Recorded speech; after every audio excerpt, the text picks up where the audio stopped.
All right, everybody, ready to jump into something totally different this time.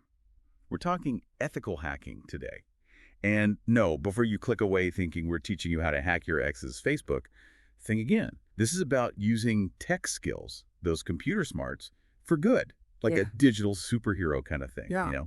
And to help us break it all down, we've got our resident tech whiz with us. What I find fascinating about ethical hacking is it's not just about the tech skills, it's also about having a strong moral compass. We're talking about Perfect. protecting people's data, their privacy. It's a big deal in today's world. Totally. And speaking of making a difference, we're really lucky to be diving into this report put together by Life Skill Foundation. They're doing incredible work here in India, especially for young people. What's amazing about Life Skill Foundation is they've been around since 2011, working with schools, even entire communities. Their whole mission is to help students find careers that, light them up. And this report, this is them tackling a field that not many people understand, ethical hacking. Okay, so let's cut through the jargon. What does an ethical hacker, like, actually do? It can't be as simple as just being good at video games, right? Well, let me tell you, it takes some serious brain power. These folks are like digital detectives, always one step ahead of the bad guys. They're hired to find weak spots in computer systems before some cyber criminal stumbles upon them. So it's more about prevention than anything else. 100%. It's all about shoring up defenses, plugging those holes before any damage can be done. It makes sense. Now, let's say someone's listening and thinking, hey, this sounds kind of cool. How do they know if they've got what it takes to be an ethical hacker? The report talks about personality types, right? It does. They use something called the Holland Code. It's basically a way of figuring out if your personality matches up with a certain job. For ethical hacking, you want people who are investigative and enterprising. That means they love a good puzzle, they think outside the box, and they're not afraid to, take charge. So if you were the kid who took apart the toaster just to see how it worked, or figured out how to hack your favorite video game, ethical hacking might be calling your name. You got it. That natural curiosity, that drive to figure things out, that's pure gold in this line of work. Love it. Okay, so let's say someone's hooked, they've got the curiosity, they love a good challenge. How do they actually become an ethical hacker? Is there some secret training program, like in the movies? Huh. I wish it were that exciting. In reality, it takes dedication, hard work, and a good education. The report actually lays out a clear path. And guess what? It starts with high school. Back to school already. Come on, tell me more. A strong foundation in math and computer science is key. And I'm not just talking about knowing how to post on social media. We're talking about understanding how computers think, how to code, the whole 9 yards. So those coding classes that everyone's raving about, turns out they're good for something after all. Absolutely. The more comfortable you are with tech, the better equipped you'll be for a career in cybersecurity. And it doesn't end there.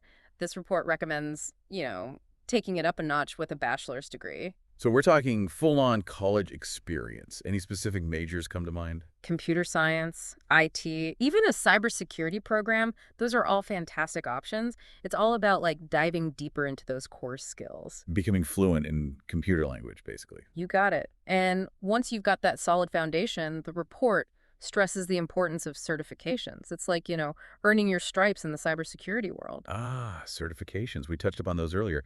What's the deal with those? We're talking online quizzes or something a bit more intense. Think of them like proof of your skills. They show employers that you've got the knowledge, the skills to actually handle ethical hacking. One that comes up a lot in the report is the CEH certified ethical hacker. CEH, got a nice ring to it. Are there others worth exploring too, or is that like the holy grail of certifications? The CEH is an awesome starting point, especially if you're just starting out. But the world of cybersecurity certifications, it's huge.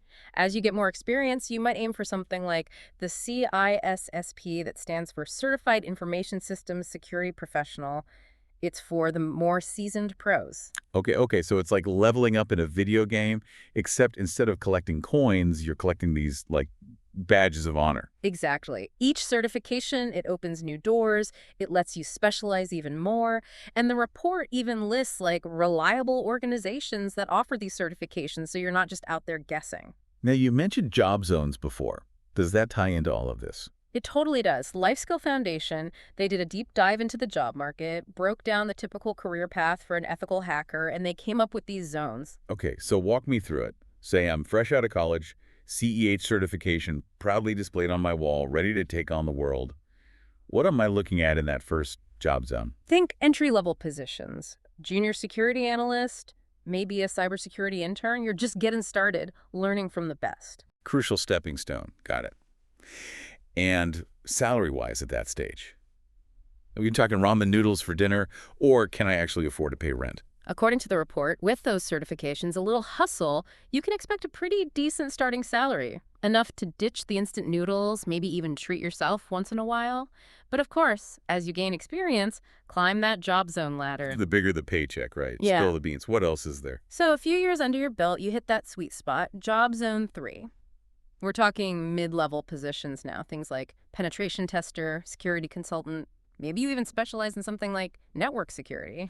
Just finding weaknesses, but really becoming an expert in a specific area. Nice. And salary at this level, purely hypothetical, of course. Let's just say your hypothetical self would be doing all right. All right, last level, paint me a picture. The seasoned ethical hacker at the top of their game, what's that look like? That's job zone 4. The veterans, the mentors, the ones calling the shots. They've got years of experience, a whole collection of certifications, a proven track record.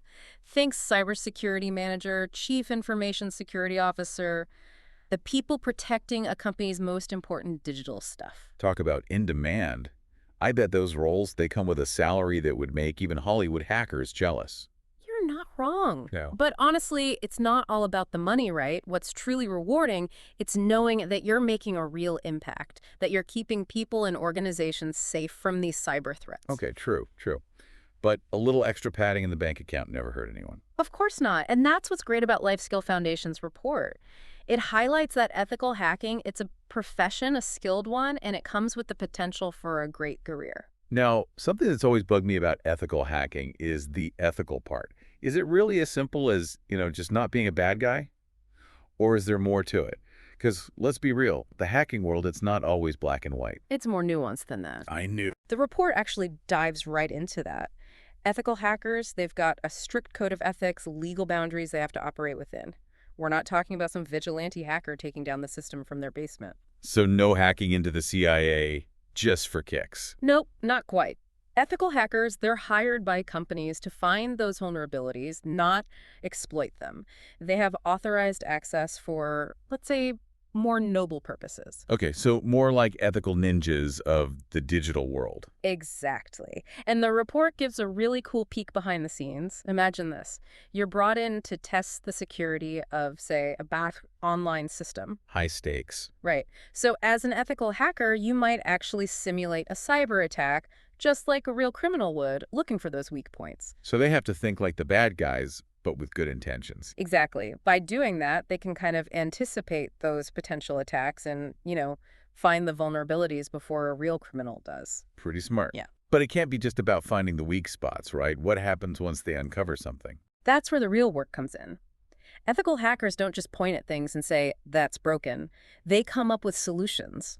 Document everything, recommend fixes, basically help make the whole system more secure. So they're like tech wizards and consultants. Absolutely.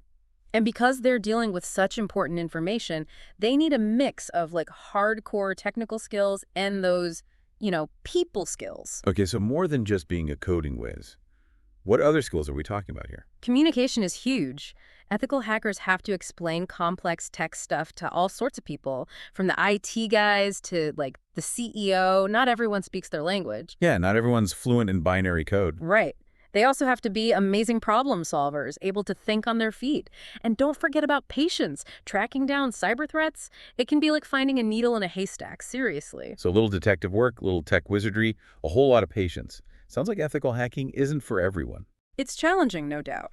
But like I said, incredibly rewarding. And for those who are up for it, Life Skill Foundation, they've created this roadmap to success. And it all starts with, you guessed it. High school. You got it. Those math and computer science classes, they weren't kidding around. It's the foundation. And then you build on it with a degree in computer science, IT, cybersecurity. And snagging those certifications along the way, like digital trophies. Exactly. CEH, CISSP, CompTIA Security, plus AA. All those acronyms, they show everyone what you're capable of. They're your ticket to standing out in the job market. And speaking of the job market, this report, it's pretty optimistic about the future for ethical hackers. As it should be. Technology keeps evolving, and so do the threats, right?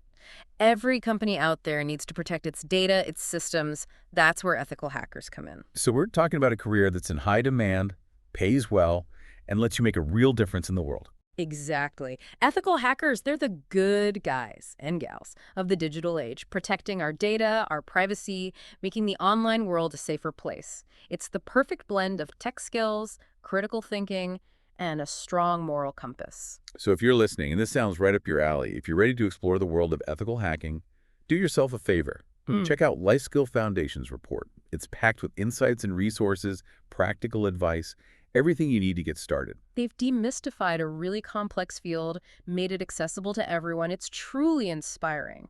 Huge thanks to Life Skill Foundation for letting us, go deep into their report today. And to all of you listening, don't forget to check out Life Skill Foundation's website. We'll put a link in the show notes. And of course, make sure you're following The Deep Dive wherever you get your podcasts so you never miss an episode. Until next time, keep exploring, keep asking questions, and keep those brains engaged.